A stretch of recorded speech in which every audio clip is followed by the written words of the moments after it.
And you are listening to WOJB 88.9 FM, listener supported community radio from the Key Ray. And joining me in the studio now is Denise Marquardt.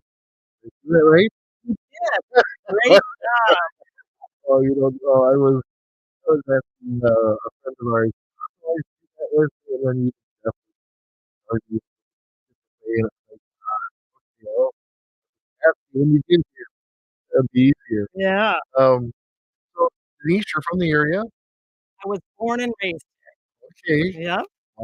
I Wow. did move away though. I got Okay. out of the area for college and moved out west for 5 years, Okay. Portland and Lake Yeah. Tahoe.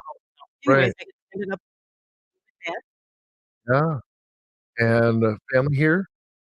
Yes, I have my sister and my brothers live in the area, and then I have a brother that lives down by um, Mm, Milwaukee, okay. and then my dad is my mom passed years ago, and my dad is still living, with, um, at Water's Edge, so Yeah. yep, so Okay.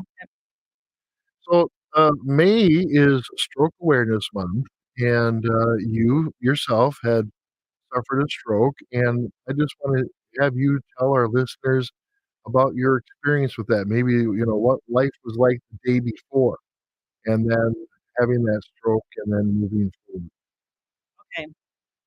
Well, the day before my stroke, I had a bit busy day. I got up at 5 5 o'clock, and my mom and my sister and I did a a rodeo run in Schooner.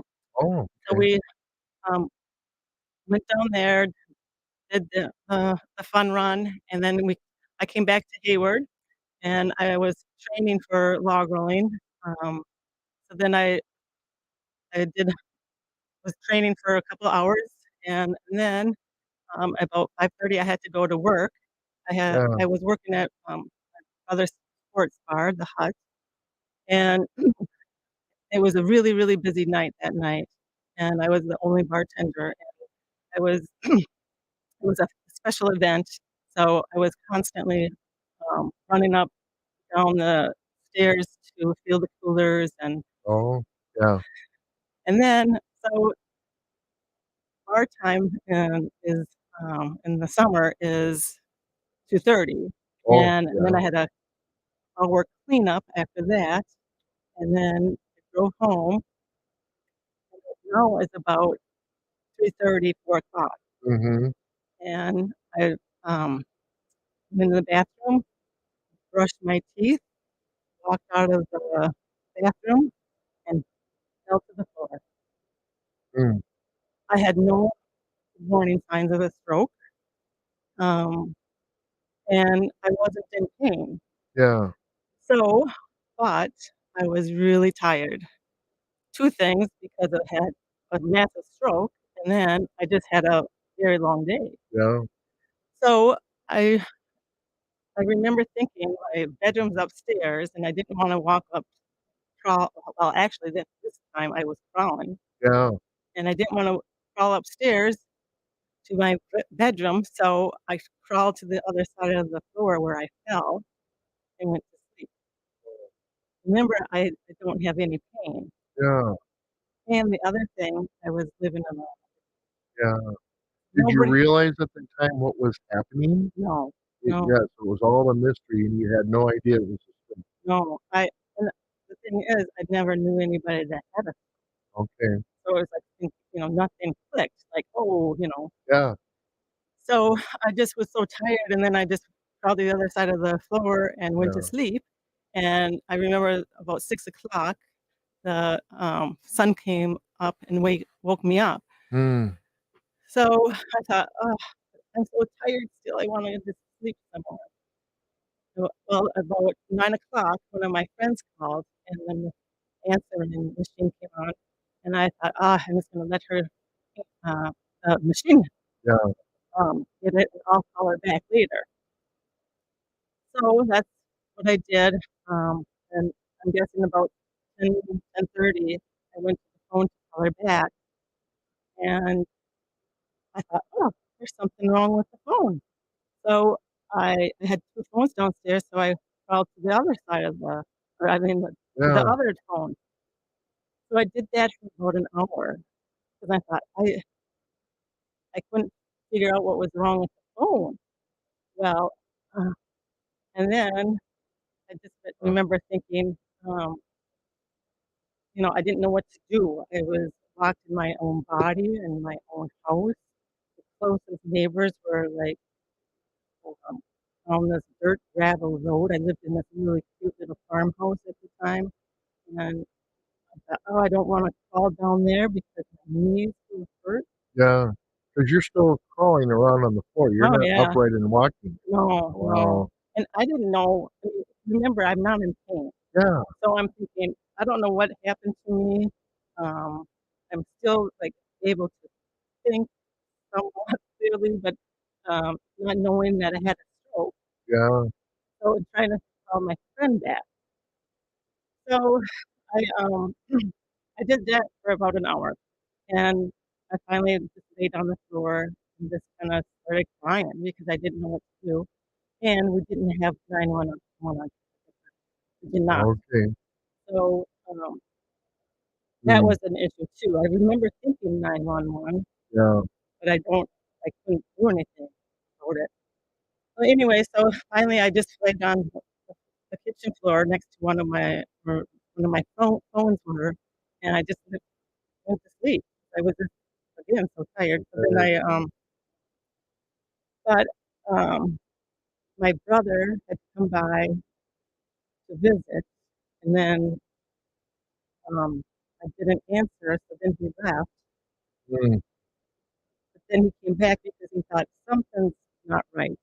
My bike was there, my car was there, I was right, always out doing something, and so he came back and he was jiggling the door, yeah, um, knob, and so I heard him, and I was able to crawl to the door and unlock the door for him to, let him in.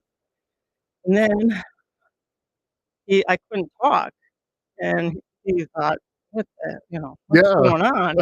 And yeah, I was just laying there, and so he quickly scooped me up and brought me to the hospital, yeah, and I just remember, I mean, I remember everything now because I remember him saying to me when we were about halfway to the hospital, he said, "Are you okay now? Can we go back?" And I'm like, "I don't know." Anyways, and you so still couldn't talk. no, Yeah, couldn't talk. mm, So he quickly got me to the hospital, and, um, right away, they helicoptered me up to Duluth. oh, So I never heard, stroke or anything. They didn't, um, assess me okay, there, but, right away, I was helicoptered up to Duluth. My family was, notified, and they all came up there, and anyways, it took a couple a couple of days to figure out, and I had a bunch of tests, yeah, and finally, they found tiny pin-sized hole in my heart, mm, and I guess everybody's born with a hole in their heart, but they usually close up by the time yeah, you're 8, right, and, mine never did, and, I had my stroke when I was 32, and I lived my whole life with by that time, not knowing about it, right, and I yeah, never had any health issues. nothing to came up that made you worry about it, yeah, Yeah, and so and I guess that, you can, live your whole life with a hole in the heart. mhm, So what happened is, they figured that some blood clot formed in my lower body, passed through this little hole, and went to my brain and caused this, mm, massive stroke. So huh, so anyways, after they finally, assessed the hole and the cause, um, the doctor and I didn't know this at the time, I didn't know until months later, but they were giving me 48 hours to live. And oh, I just remember thinking, "Why is my whole family here and all these friends?" And I mean, I was like, "Ugh," but I couldn't talk. I couldn't yeah, ask any questions, And so Could you write something on a piece of paper? not that to that point, Yeah, later, but not yeah, not with, the first, yeah, weeks. So you had no mobility. no, and I was in ICU, so I Yeah. wasn't, Oh, sure. offered that at the time. So, but Sorry. um, it, so after the first 48 hours, I did make it. Yes, by um, evidence of being yes, here, yeah, you made it. yeah. Um, but the doctor said, this next 42, or I mean 24 will be crucial too. So after that first, you know, 72 hours, I made it. And then the doctor came in, and I remember this so clearly. He said, she will walk again with a brace or a cane for the rest of her life. And I'm thinking, what the heck happened to Yeah, me? And I can't ask any questions. mm, And and then we're just hoping for some sounds in her speech. yeah, right, And then any movement in her right arm or hand will be a miracle. yeah, And I just remember thinking, "Oh my gosh, what happened to me?" Because I had no idea. I wasn't really told at that time I had a stroke. yeah, they never said it to you Yeah, while you were there, yeah, not at that time, and I'm like, "Oh." But then I just remember thinking, I have all these my family and my friends, and I thought, "Oh, I'm just gonna do whatever I need to fight this yeah, and get better." yeah, And, so that's what I did, and, I so after the 4th day in the ICU, I was transferred to the, regular hospital for a couple or a mhm, week, and then I went to Miller for my mm, for my rehab. yeah, So, and how long did, I don't know if it's still going on or if you're at the point where you're saying, "This is the best I can be at this time." What was that that travel story from physical therapy, voice therapy, and all the other therapies to get you to where you are now? What did you have to go through? well, I had about a year of therapy, and I continued it up until June, but I got out of the Miller after 2 weeks, way ahead of my scheduled time. Mm, Um, but then I continued going up there. yeah, So I had physical therapy for about 5 months, and, um, and then I had speech therapy for 8 months, and then I continued with, occupational therapy, yeah, for, a year. So, and then I would go back and try to get more mobility, um, with my mhm, arm and my hand, and I still do, and I try to work out and stay physically active, mhm, as much as I can, and I know so that helps me, my body staying physically fit and my mind too. Um, but I had to learn to walk again, like, like for instance, time, like that. yeah, And then I had to learn my my blends, like my like and my sounds. And then I had oh, to learn like 1 plus 1 equals 2. So I just had to learn all over again, wow, everything. yeah, And then the other thing is I was right-handed, but now I'm left-handed. mhm, Yeah. yeah, that takes a lot of adjustment. Yeah, I mean, it's just, you don't think about little things, like you can tying your shoes or, um, putting Yeah, a Band-Aid on or something simple like that. You don't realize all these little things that you do in your life mhm, that re require 2 hands.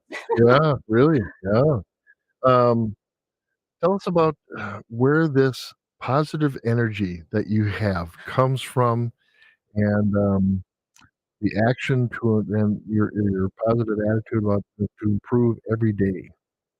Well, I just feel like I my childhood and my upbringing. I just had such a great childhood, and my mom and dad and my family, um, they just instilled, in me a positive, way of life. And, we grew up next to the hospital, and that whole area was our backyard, and Oh, so yeah. we had, the woods and water, and we always were outside, and we grew up with the shears and the barrages, so we had 16 kids between us, so we were all playing and doing something Yeah. fun, Uh, and, and then I just realized how much my mom instilled, um, in us to have yeah. be, like, outside biking and hiking and skiing, and so and I just have a, great, um, group of friends that keep me going and Mhm. active, and so Yeah. And your yeah. family supporting you, yeah. Yep. So I have a lot of support. Um, so when did the pro world champion log roller part come in to your life? Okay. Well, I started rowing when I was 9 years old, Okay. and I just loved it, like, the log rolling bug bit me right away. I just loved it, and I started winning the, amateur titles, you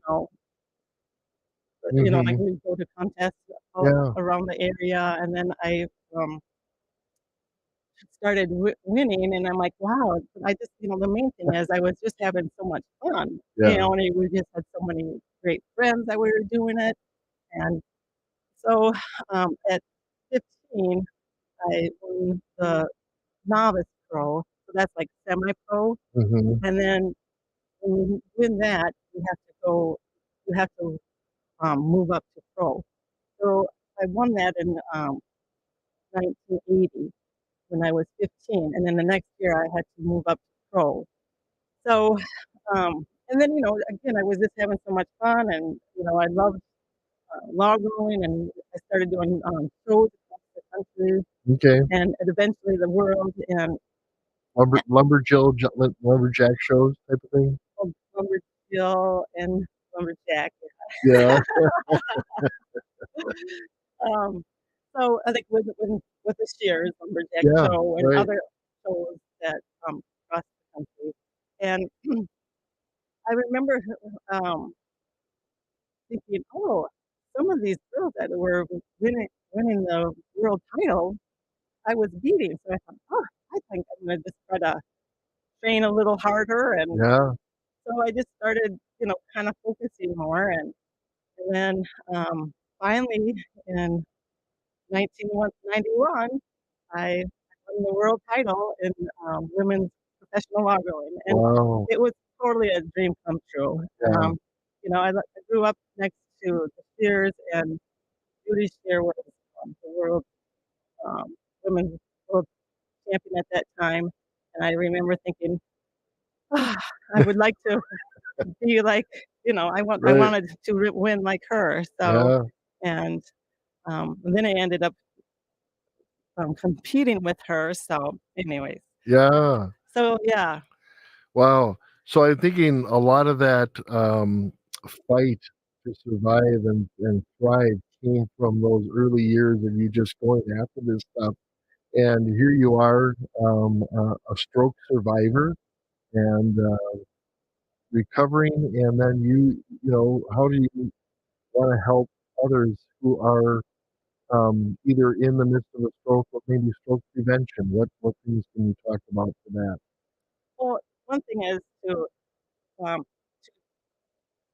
exercise and eat, healthy, and that will help you, and I know some of it is hereditary, so Okay. sometimes you can't, you know, um, change that, but just to share some of the signs of a stroke, but remember, You didn't have any I signs, yeah, didn't have any warning signs, but a lot of people do. okay, So, if you do, anything to help a person that has any of these, signs, yeah, um, you know, you need to do it, Okay. and then the quicker you can react, the better. And 'cause with me, I couldn't, they I was alone at the time. Yeah. So And you had and a day or more. yeah, and they nobody knew Mhm. what, when I had my stroke, Right. because at that time, there was a shot that they could give the person that had a stroke within 30 or 3 hours, Yeah. but I didn't know when I had my stroke, Right. and Yep. I couldn't share with anybody. Yep. Yep. So there's 5, signs, and, Yeah. um, and I can share with them with Yep. you is, you know, is sudden numbness in the face, arm, or leg, Okay. and or sudden confusion, or trouble speaking, Yeah.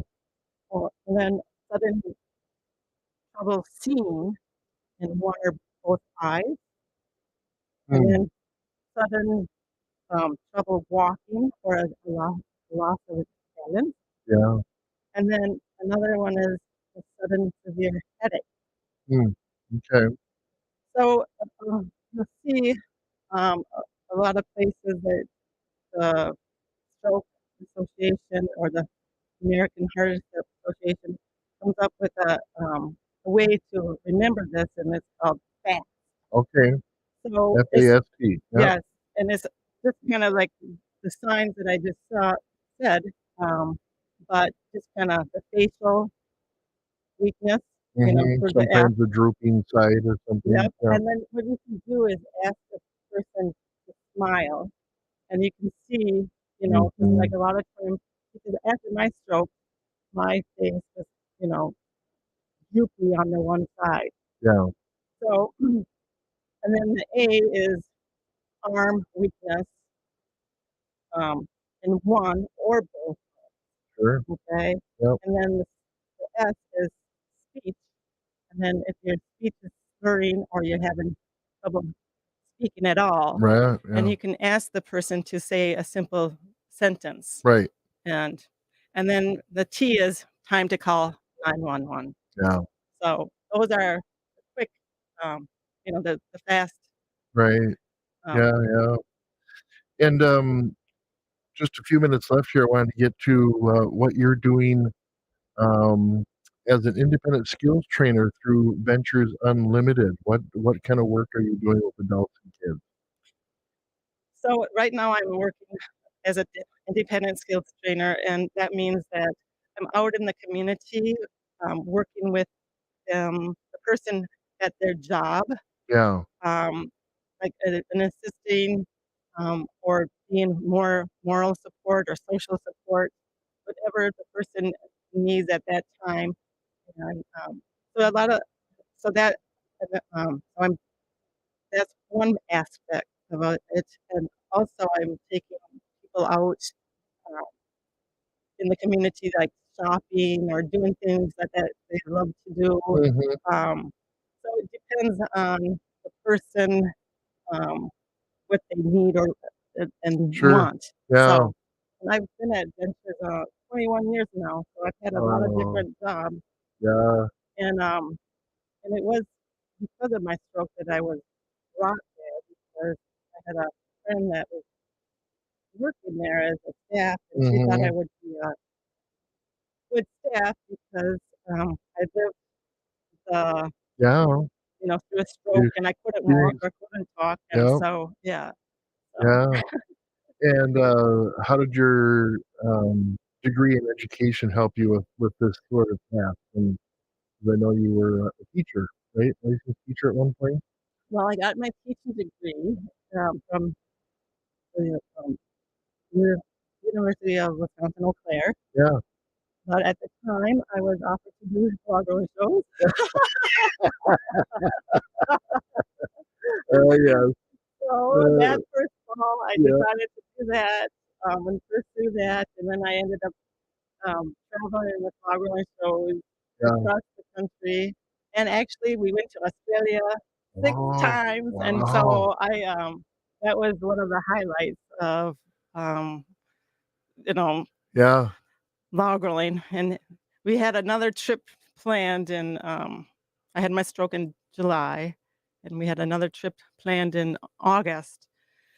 So, I never Mm, got never got to there. but anyway, so what I'm doing at Ventures totally, is what is teaching, and Yeah, it's yeah, just, teaching adults instead of, children, and yep, it's just totally, you know, helps me in, what I do there and yeah. the decisions I need to make, and so, yeah, it was all meant to be.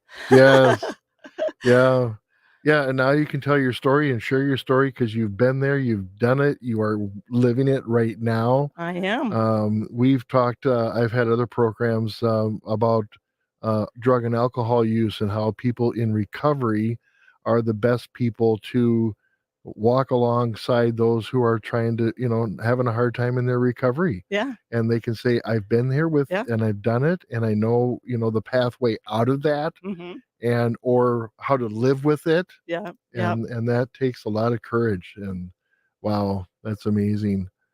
Well, thank you, Denise, for coming in and sharing your story. I appreciate, getting to know you a little better. We met at Coops at a after 5 thing, and it was, Yeah, and then, our mutual friend introduced us, and it was great yeah. to have you here. So, Thanks for having me, um, and I just like to share my story because I can walk and talk and share my story, so yeah, that's awesome. All right. You are listening to WOJB 88.9 FM, listener supported community radio.